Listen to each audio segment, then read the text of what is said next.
Assalamualaikum warahmatullahi wabarakatuh. Kembali lagi ya bertemu dengan Bapak Disman dalam mata pelajaran Bahasa Indonesia. Ya, kali ini e-learningnya video pembelajaran kembali lagi bersama Bapak ya. Setelah beberapa pekan kalian belajar e-learning menyimak video dari BPL ya. Sekarang kembali bersama Bapak. Ya, mudah-mudahan kalian semua dalam keadaan sehat walafiat ya dimanapun kalian berada, terutama lagi masa-masa pandemi seperti ini ya, masih belum itu. Alhamdulillah pun sekarang sudah mulai turun ya, corona itu Kota Cirebon sekarang sudah mulai alhamdulillah ya. Dan kalian juga jangan lupa wajib divaksin. Bagi yang belum, segera divaksin, mumpung banyak yang lagi menyelenggarakan vaksin gratis ya, karena manfaatnya sangat besar bagi kita. Jangan sampai tidak divaksin ya. Baik, sebelum mulai pembelajaran, alangkah baiknya kita berdoa terlebih dahulu ya, agar ilmu yang kita dapat dalam pembelajaran ini itu bermanfaat untuk kalian. Berdoa mulai. A'udzu billahi minasyaitonir rajim. Bismillahirrahmanirrahim. Rabbi zidni ilman warzuqni fahma waj'alni minas sholihin. Artinya, ya Allah, tambahkanlah aku ilmu dan berilah aku kemampuan untuk memahaminya, dan jadikanlah aku termasuk golongan orang-orang yang saleh. Berdoa selesai. Ya, untuk mata pembelajaran kali ini kita akan belajar tentang teks tanggapan kritis ya. Sebelumnya Bapak ingatkan kalian jangan lupa untuk mengisi absensi di e-learningnya ya, agar tidak dianggap alfa. Kan sayang ya, kalian sudah menyimak video lalu mengerjakan soal tapi absennya tidak diisi. Sudah hafal kan gimana cara mengisi absensinya ya? Ya, selain itu jangan lupa siapkan juga peralatan tulisnya, pulpen, pensil, dan juga kertas atau buku untuk mencatat hal-hal yang penting ya, untuk mencatat hal yang penting yang ada dalam materi yang Bapak sampaikan nanti ya, agar kalian tidak lupa. Biar lebih enak ya, tinggal membuka catatan untuk mengingat-ingatnya. Sebelumnya kita sudah belajar tentang bab pertama itu teks pidato persuasif ya, dan bab yang kedua itu kita belajar tentang teks cerpen yang baru saja sudah ulangan harian ya, minggu kemarin dan juga minggu ini ulangan harian. Dan bagi yang nilainya belum mencapai KKM, silakan nanti bisa untuk remedia ya, untuk materi teks cerpen ulangannya. Ya, untuk sekarang kita akan belajar tentang teks tanggapan kritis, di mana kompetensi dasarnya atau KD-nya yaitu KD 3.5 ini ya, mengidentifikasi informasi berupa kritik, sanggahan atau pujian dari teks tanggapan, lingkungan hidup, kondisi sosial, dan atau keragaman budaya dan lain-lain yang didengar atau dibaca. Di mana indikatornya sendiri yaitu ada 3. Yang pertama, menjelaskan pengertian teks tanggapan. Yang kedua, mengidentifikasikan fungsi manfaat teks tanggapan. Dan yang terakhir itu mengidentifikasikan ciri teks tanggapan itu bagaimana. Di mana tujuan pembelajarannya, setelah mengikuti proses pembelajaran, peserta didik diharapkan mampu yang pertama itu menjelaskan pengertian teks tanggapan seperti apa ya. Yang kedua, kalian itu nanti mampu mengidentifikasi fungsi atau manfaat teks tanggapan. Nah, sedangkan yang ketiga itu kalian diharapkan mampu mengidentifikasi ciri teks tanggapan. Ya, pertama-tama kita mulai dari pengertian teks tanggapan kritis itu sendiri. Pernah nggak kalian dengar atau pernah mendengar tentang tanggapan atau kata kritis ya?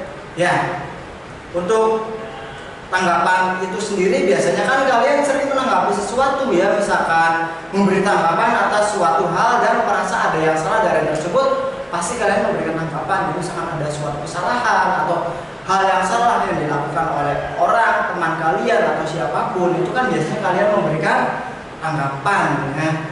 Nah, tapi berdasarkan fakta dan data yang diketahui, jadi kalian tidak asal memberikan tanggapan di mana kamu merasa perlu ada perbaikan nih biasanya. Ya sudah, berarti diberikan tanggapannya. Tapi yang pasti ketika diungkapkan, tanggapan tersebut tidak dikatakan sebagai suatu kritik. Dalam memberikan tanggapan pun kita menyampaikan pendapat melalui sudut pandang pribadi. Artinya kita itu diperbolehkan melalui pandangan kita sendiri ya untuk memberikan tanggapan.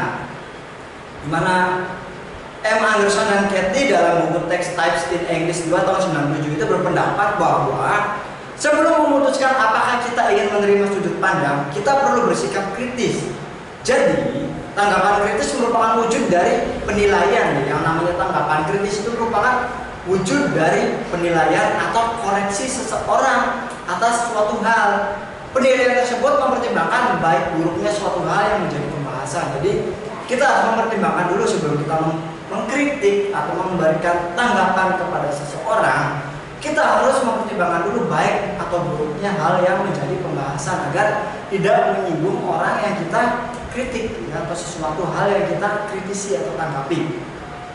Sesuai dengan namanya, teks ini adalah teks yang dibuat untuk menanggapi suatu permasalahan. Biasanya berisi kritikan pedas terhadap hal yang berkaitan dengan kesalahan atau isu sosial. Yaitu sosial itu berarti isu yang sedang beredar di kalangan masyarakat. Seperti salah satu contohnya ketika ingin divaksinkan, banyak di siswa-siswa kelas 9 itu yang terkena isu katanya setelah divaksin itu banyak yang sakit, atau ada juga nih Pak katanya yang sampai meninggal. Nah itu kan isu ya, kita harus bisa pinter-pinter menanggapi isu tersebut. Bener nggak sih?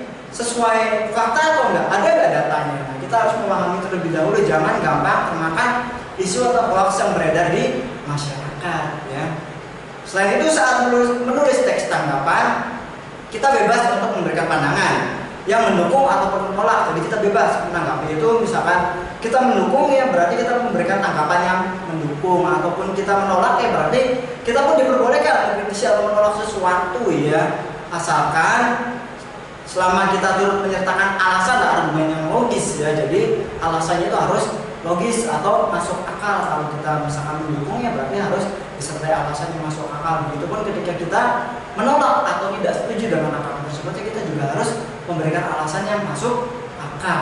Kan dengan begitu orang lain yang membaca teks kita pun dapat memahami dan menanggapinya dengan baik, jadi tidak terbawa emosi seperti itu ya.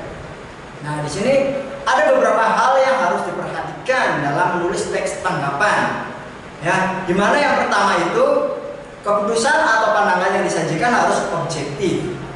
Artinya tanggapan kita mengenai suatu hal dilandasi oleh pendapat pribadi yang didukung oleh fakta. Jadi tidak asal berpendapat, tapi kita juga bisa membuktikannya melalui fakta-fakta yang ada di sekitar atau di kenyataannya. Yang kedua, kita harus memahami permasalahan yang dibahas.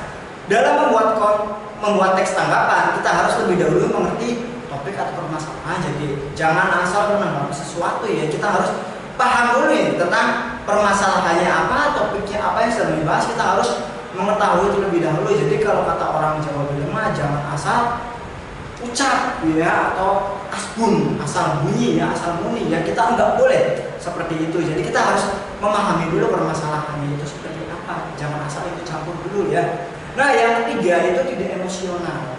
Penulis tidak boleh menyertakan amarah dan hanya menyatakan pendapat di dalam teks. Jadi kita tidak boleh menunjukkan rasa amarah kita. Misalkan kita tidak setuju terhadap pendapat itu, kita terhadap sesuatu kita mengeluarkan pendapat atau ketidaksetujuan kita itu tidak boleh atau tidak diperbolehkan atau dilarang menggunakan kata-kata amarah atau emosional. Yang keempat itu tidak boleh berprasangka. Kita tidak boleh menilai hal yang hanya berdasarkan asumsi yang belum pasti. Jadi seperti yang terjadi pada vaksin itu ya, katanya ada yang meninggal setelah vaksin, nah itu kan belum pasti.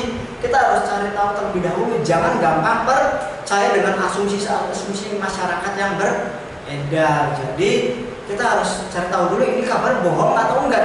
Nah, jangan gampang percaya dengan yang seperti itu. Kita harus pintar-pintar ya. Yang kelima itu menggunakan bahasa Indonesia yang baik dan benar. Jadi agar lebih bagus ya hasilnya ketika membuat teks tanggapan itu, kita harus menggunakan bahasa yang baku yang sesuai dengan IYD.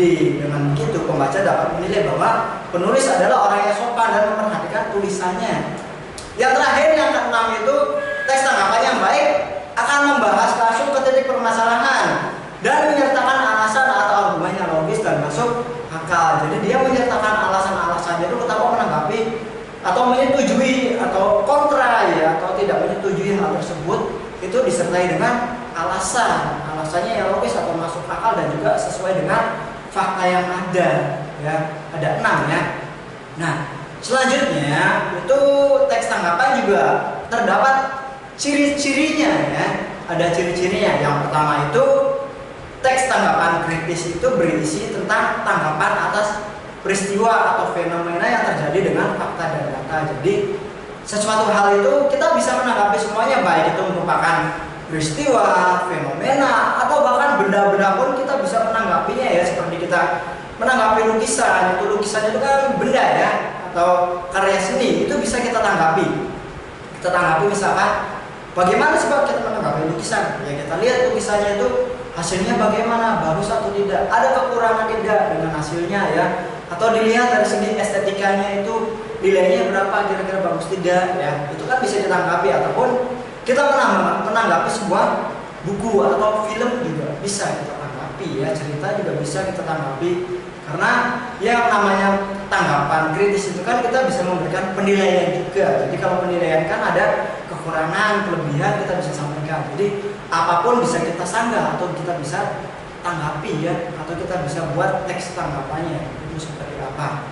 Lalu yang kedua itu ada struktur teks tanggapan, itu terdiri dari evaluasi, deskripsi teks, dan juga penegasan ulang. Nah, untuk struktur sendiri kita akan bahas di pertemuan selanjutnya ya, agar bisa lebih mendalam pembahasannya ya. Karena ini masuk ke indikator masing-masing ya, indikator sendiri dan juga kaidah tersendiri untuk struktur teks tanggapan. Dan yang ketiga, teks tanggapan kritis pun memiliki kaidah pembahasaan tersendiri. Jadi pun yang poin 2 dan ketiga itu akan kita pelajari tersendiri ya di pertemuan yang selanjutnya. Nah, selanjutnya tujuan dari teks tanggapan kritis ya, tentunya kita kalau misalkan menanggapi sesuatu atau membuat teks tanggapan pasti ada tujuan yang akan kita sampaikan ya, punya tujuan tersendiri. Apa sih Pak tujuannya? Nah, biasanya tujuan umum dalam teks tanggapan kritis itu memberi penilaian terhadap suatu hal, baik itu mendukung atau menolak. Jadi artinya di sini bisa hal kita itu bisa menanggapi dalam hal mendukung atau menolak sesuatu, atau memberikan penilaian yang baik ataupun memberikan penilaian yang tidak baik, itu juga bisa ya. Jadi beberapa fungsi sendiri itu di sini ya, selain tujuan pun ada fungsi teks tanggapan kritis lainnya. Yang pertama itu teks tanggapan kritis manfaatnya itu atau fungsinya itu berguna untuk memberi masukan yang membangun. Jadi berguna untuk memberikan masukan yang membangun sehingga suatu permasalahan dapat terpecahkan atau diselesaikan dengan lebih efektif. Jadi kan kalau kita mempunyai kekurangan ya, maksudnya kalau teman kita mempunyai kekurangan, kita memberikan tanggapan terhadap kekurangan teman kita, itu kan kita bisa sama-sama mencari jalan keluar terhadap permasalahan atau kekurangan teman kita ya. Dan teks tanggapan pun berguna sebagai sarana apresiasi dan kita dapat mengetahui penilaian atau pengamatan atas satu hal dengan jelas dan detail. Jadinya selain itu, teks tanggapan kritis sendiri berfungsi untuk memberi saran dengan terarah, sistematis, objektif, dan dapat dipertanggungjawabkan. Artinya di sini terarah itu berarti kita tidak akan melebar ke suatu hal yang lain dalam komentar. Dia tidak merambah kemana-mana komentarnya, jadi sesuai tema atau masalahnya. Jadi selain itu juga akan sistematis atau berurutan dengan baik ya, lalu objektif pandangannya pun. Jadi tidak hanya pandangan kita semata atau tidak hanya pendapat pribadi, tapi didukung dengan fakta-fakta ya, dan juga data yang ada ya. Jadi tidak asal gitu ya. Lalu dapat juga dipertanggungjawabkan. Jadi kita dalam membuat teks tanggapan itu bisa dipertanggungjawabkan teksnya seperti apa ya. Jadi tidak asal ya, itu bisa dipertanggungjawabkan. Terus selain itu, teks tanggapan kritis pun dapat menjadi wadah atau sarana untuk berdialog. Pengkritik dan yang dikritik dapat membuka ruang-ruang diskusi ya. Artinya di sini membuka ruang-ruang diskusi itu kita bisa mengkritik seseorang, tapi kita pun harus menerima, dan juga kita pun jangan pakai emosi ya ketika kita dinilai kekurangan. Ya kita pun harus menerima dan kita harus meminta saran gimana nih untuk menilai kekurangan kita itu kita harus bagaimana. Nah itu kan bisa memberikan saran untuk berdialog, juga untuk membangkitkan kita ya, untuk misalkan kita itu mempunyai kekurangannya, berarti kita harus memperbaiki itu kekurangannya. Itu kan juga bisa menjadi jalan keluar ya. Baik. Mungkin untuk materi kali ini cukupkan sampai di sini ya. Jadi untuk simpulan materi itu kita tadi sudah belajar tentang pengertian teks tanggapan ya. Lalu yang kedua kita juga sudah belajar mengenai tujuan teks tanggapan itu seperti apa, atau manfaat dari teks tanggapan itu seperti apa dan juga ciri teks tanggapan itu seperti apa. Nah, Bapak berpesan jangan lupa setelah kalian menyimak video, kalian jangan lupa kerjakan soal latihannya ya di e-learning. Setelah ini kalian kerjakan soal latihan di e-learning, kalian bisa mengerjakannya sebanyak 2 kali. Jadi kalau di percobaan pertama itu kalian nilai masih di bawah KKM, kalian bisa mengerjakan selanjutnya agar nilainya itu lebih baik. Ya, manfaatkan dengan baik kesempatannya. Ya, dan juga jangan lupa kalian itu selalu menjaga kesehatan ya. Pesan Bapak itu kalian selalu menjaga kesehatan, dimana sekarang masih dalam masa pandemi COVID ya. Lalu mematuhi protokol dengan 5M. Yang pertama itu mencuci tangan, memakai masker, menjaga jarak ya, menjauhi kerumunan dan juga mengurangi mobilitas. Jadi jika tidak perlu kalian tidak usah keluar atau berkumpul ya. Nah, jangan lupa untuk selanjutnya kita akan membahas tentang materi masih teks tanggapan tapi berupa struktur teks tanggapan dan juga apa sih yang namanya penilaian, kritikan, ujian dan yang lainnya. Kita akan belajar di pertemuan selanjutnya atau pertemuan minggu depannya. Baik, untuk penutupnya jangan lupa kita berdoa ya. Kita berdoa sudah belajar. Berdoa mulai. Bismillahirrahmanirrahim. Allahumma arinal haqqa haqqan warzuqna ittiba'ahu wa arinal batila batilan warzuqna ijtinabahu. Shadaqallahul azim. Baik, untuk pertemuan kali ini Bapak cukupkan sampai di sini. Kurang lebihnya Bapak mohon maaf apabila ada kekurangan dan juga kesalahan dalam kata-kata. Wassalamualaikum warahmatullahi